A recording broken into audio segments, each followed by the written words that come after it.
شیر مادر غذای طبیعی تحت همین عنوان با ابتکار مرکز تشکل طرز حیات سالم در ناحیه واسه از 1 آگوست تا 10 آگوست در همه مرکزهای سلامتی و بنگاه‌های طبی چهاربینی‌های معرفتی و آموزشی دایر گردیدند. ماهیت شیر مادر در انکشاف صحتی کودک و سالمی مادر موضوع اساسی صحبت و بخوری‌ها بودند. در چهاربینی که در مرکز سالمی رپروداکتیوی دایر گردید، اوید به طفل چی طور غذا دادن لازم است، طبیبان به مادران مصلحت‌های مفید دادند. آنها تاکید داشتند که طرز درست رعایت قاعده‌های پیش بینی شده در این سال به سالمی مادر تاثیر مثبت می‌رساند.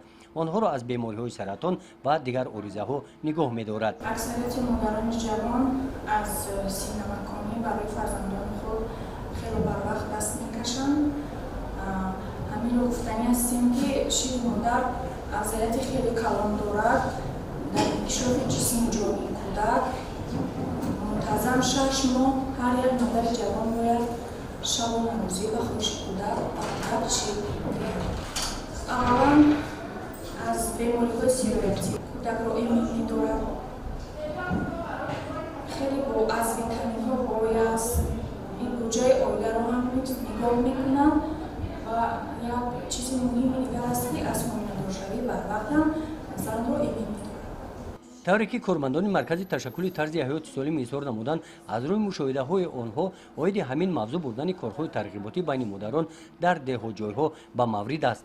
مهمیت وضع سالمی مادر و کودک را به نوبت گرفته مرکز تشکل طرز حیات سالم در ناحیه مدت 10 روز برگزاری چنین چهاربینی‌ها را در همه مرکزهای سلامتی و بنگاه‌های طبی حدود جماعت‌های دهات به نقشه گرفته است.